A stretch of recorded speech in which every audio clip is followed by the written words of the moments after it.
Well, we continue our look behind the scenes of what makes Alexandra functional, and of course we've heard from quite a few of the managerial staff and the coaches.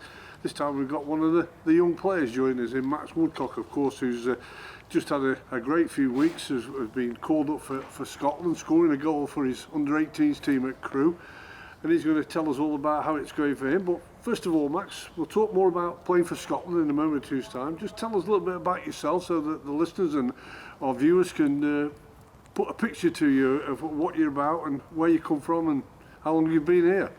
Yeah, so I'm from a town called Congleton, which is just half an hour away from here.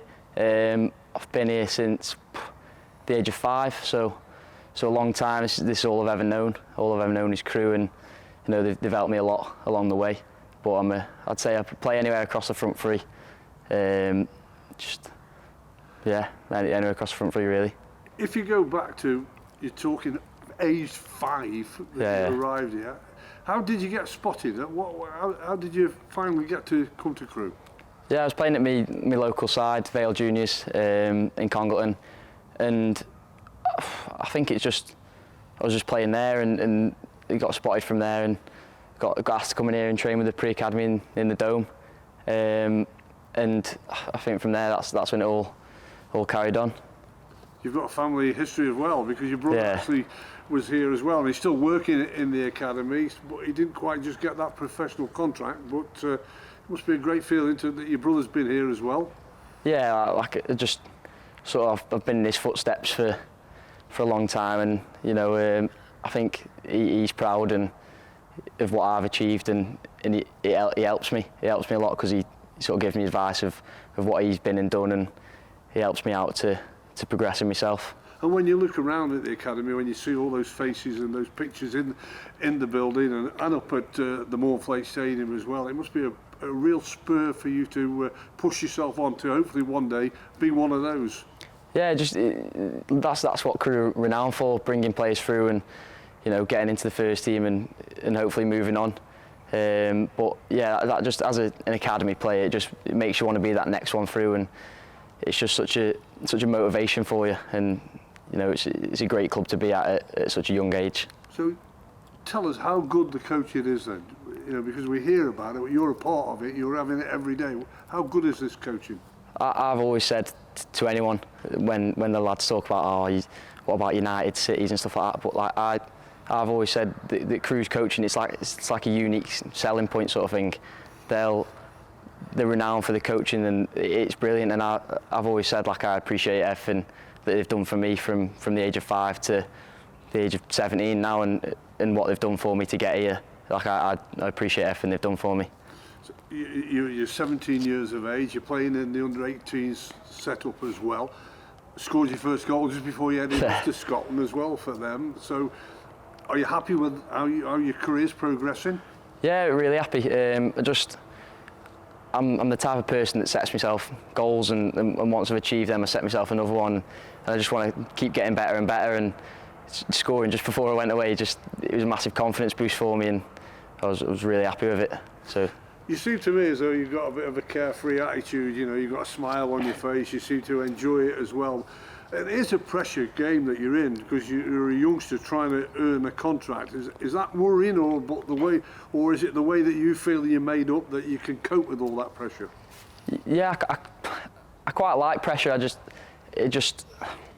I feel like it's something you've just got to grasp, and you've got to enjoy it as you go through. Like, obviously there's going to be pressure on you. Obviously there's going to be challenges, but if it wasn't like that, it wouldn't be the sport. Do you know what I mean? Like the sport is, there's always going to be pressure, there's always going to be eyes on you, and it's can you cope with that and deal with it.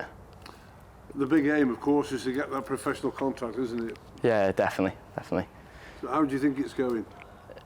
I think it's going well, yeah. But obviously you've just got to take each week as it comes, each day as it comes, and hopefully I do enough to get that professional contract. I guess, even though we're going to talk in a moment or two's time about being involved in Scotland, you've got to keep your feet firmly on the ground at your own parent club, because this is where you want to, first of all, start off your professional career. Yeah, definitely. It'd be such a great achievement if I could get a professional contract here, because like I've said, my family have been involved in the club and I've been here since the age of 5. It'd be massive for me. I'd love to to get that professional contract here. So let's talk about Scotland then, the call-up for Scotland. And it was an interesting sort of few games for you, but tell us first of all how you felt once you knew you were going with the Scottish under-18s. Yeah, it was just a really proud moment for me.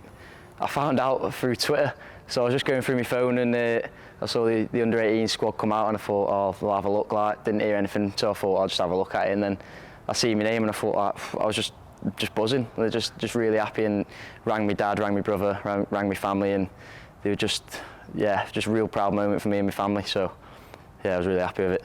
So tell us how it is when you join up with, you're meeting players and managers and coaches from all different clubs, all different levels of clubs. How was it for you, and how did you feel you fitted in?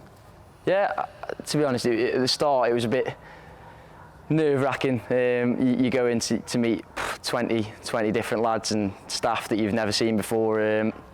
But I just went in and just spoke to them as I do to quite a lot of people. Just spoke to them and just got to know them and introduced myself, and they were really good, really welcoming. And the banter was brilliant. Like, they're just having a laugh with you straight away. So I fitted in really well as soon as I got there. And what was it like, being under a different management team and a different set of coaches? You know what you're getting day in and day out at Crewe. What was the difference you found at your international sort of level? Yeah, it was obviously different to what you have here, because a lot of the focus when we were away was your work ethic and how hard you work. Like, that's obviously here as well, but this is predominantly known for your technical ability, and it was just a different style of play. But no, it was really good, and the manager helped me because he was as a striker, and he wasn't a very big striker, so he helped me because he could obviously relate to me. And there's a few games for you as well against different opposition, of course. You come up against some real big clubs, didn't you? Yeah, so we played Poland in the first game. We lost 1-0 against them, but probably should have had more out of the game. And then we played France the next game. We lost 5-1, but they were incredible. Like, some of the players that were playing for them were just like exceptional. And then we played Estonia and won 4-1. Did really well. We played really well that game. Somebody scored in that game, didn't Yeah, scored. Yeah, me. Yeah, I scored. So what a great week or so it had been then, scoring Yeah. for your club, then going to score for your country, and your dad was there as well. Yeah, my dad was there, and it was just such a proud moment for me and my family. Like, I remember looking up and seeing my dad celebrating, and we went down at half time. Like, gone into the tunnel, I've looked up and he's got a beer in his hand, so he was enjoying himself. So that was probably good for me to see that he was buzzing and proud.